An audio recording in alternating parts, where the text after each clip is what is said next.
마라나타 내가 매일 기쁘게 순례의 길 행함은. 오늘도 여행자가 아니라 순례자로 살아가고 계시지요. 우리가 은혜가 떨어지면 끊임없이 요구하게 되는데 결국 은혜가 충만하다는 것은 우리가 누군지를 아는 거니까. 그래서 순례자임을 기억하고 내게 주어진 모든 것들을 다시 한번 감사함으로 받고 살아가셨으면 좋겠습니다.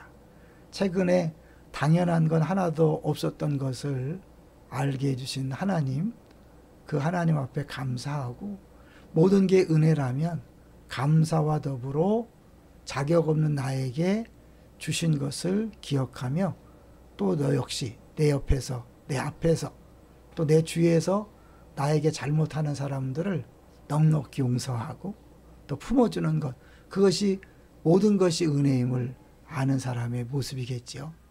오늘은 이제 주일 설교에서 깊이 보지 못했던 하나님이 이방인 선교를 위해 준비하는 과정에 대해서 같이 잠깐 보려고 그래요. 그래서 오늘 제목은 한치의 오차도 없이입니다. 한치의 오차도 없이. 저는 잠시 들어가고요. 같이 보도록 하겠습니다. 하나님이 그 이방인 선교를 위해서 아주 정확하게 일하시는데요. 먼저 사도행전 9장과 22장, 26장에 사울의 회심에 대한 3번의 기록이 나오고요. 고넬료 전도에 대한 기록도 사도행전 10장, 11장, 15장 이렇게 3장에 걸쳐서 나와요. 결국 3번인데 이 성경에서 3이라는 숫자는 중요하거든요. 3번 반복이라는 것은 가장 중요함을 의미하는 거니까 사도행전에서 사울의 회심이 가장 중요한 사건 중에 하나고 또 고넬료 전도가 가장 중요한 사건 중에 하나죠. 왜냐하면 이 두 개 다 이방인 선교에 관한 내용이기 때문에 그런 거죠. 9장에서 하나님은 사울 회심 사건을 통해서 이방인 선교를 위한 사도를 먼저 준비시키고요.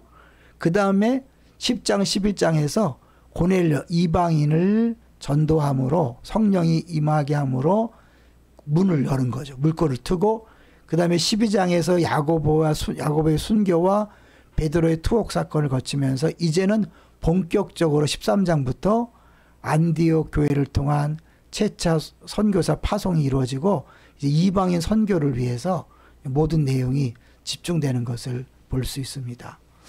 그런데 이 부분을 위해서 하나님은요, 먼저 언제부터 이런 일을 하셨을까요? 이방인 선교를 위한 준비를 먼저 짧게 보면 하나님께서 먼저 고넬료를 찾아가시죠. 그래서 고넬료에게 천사가 나타나서 베드로를 초청해라. 먼저 고넬료에게 찾아가서 베드로를 초청하라 그러고 그 고넬료가 보낸 사람들이 베드로가 묵고 있는 그 시몬의 집에 요빠 시몬의 집에 당도할 바로 그 전에 환상을 보여주는 거잖아요. 그 3번의 환상을 딱 보여주고 이게 무슨 의미인가라고 생각할 때 고넬료가 보낸 사람들이 문을 똑똑 두드리는 거죠. 우연이 아니죠. 하나님이 정확하게 어쩌면 1분 1초의 오차도 없이 그렇게 시나리오를 짜시고 진행하는 거죠. 이렇게 엄청난 중요하고 시급한 일인데 하나님은 이거를 언제부터 준비했을까요? 우리가 볼 때는 급한 일이지만 하나님은 천천히 한 걸음씩 준비하신 걸 볼 수 있어요. 언제부터 했을까요?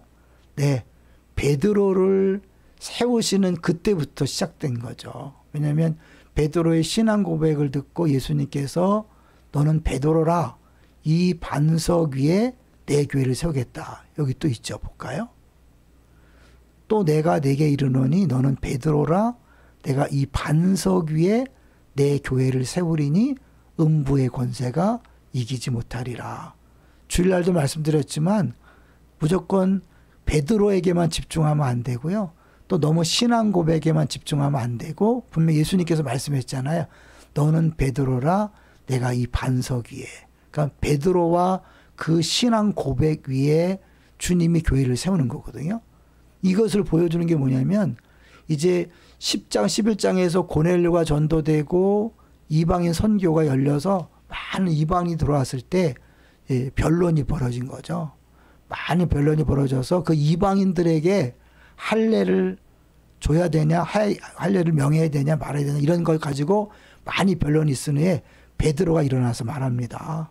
형제들아, 너희도 알거니와 하나님이 이방인들로 내 입에서 복음의 말씀을 들어 믿게 하시려고 이 점이 중요해요. 믿게 하시려고 오래전부터 너희 가운데서 나를 택하시고, 중요하죠.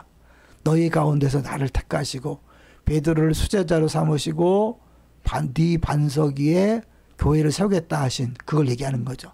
또 마음을 아시는 하나님이 우리에게와 같이 그들에게도 성령을 주어 증언하시고. 그러니까 베드로의 역할이 중요했거든요. 만약에 다른 사람이 고넬료를 찾아가서 전도했고 성령이 임했다면 이 베드로가 한 것처럼 그런 권위는 아마 없었을 거예요.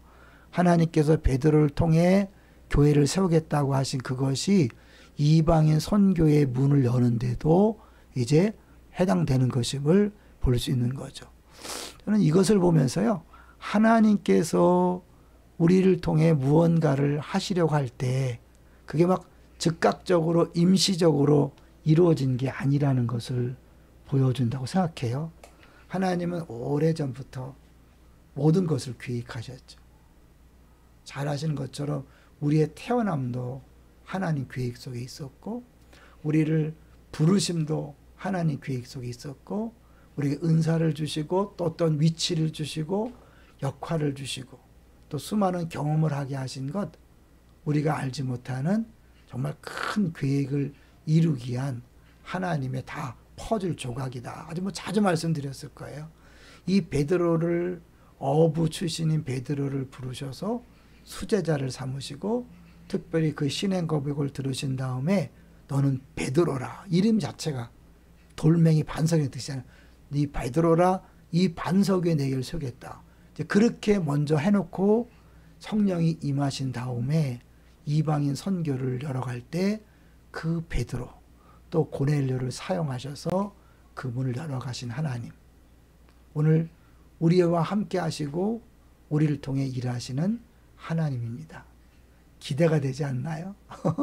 예수 그리스도의 피로 값주고 사신 우리들을 통해 하실 일이 무궁무진하잖아요. 저 개인적으로도 제가 어떻게 안산까지 와서, 저 구파발 출신인데 안산까지 와서 담임 목사가 되었을까? 참 신기하고 놀라운 일이에요. 여러분들이 안산에 와서 기쁨의 동산교회 식구가 된 것 우연이 아니겠죠. 이 모든 과정을 통해 하나님 하실 일을 기대하면서요, 매 순간 감사하면서 한 걸음 가세요. 그러면 주님이 주님의 계획에 따라 한치 오차도 없이 우리 인생을 인도하셔서 주의 뜻을 이루실 줄로 믿습니다. 할렐루야.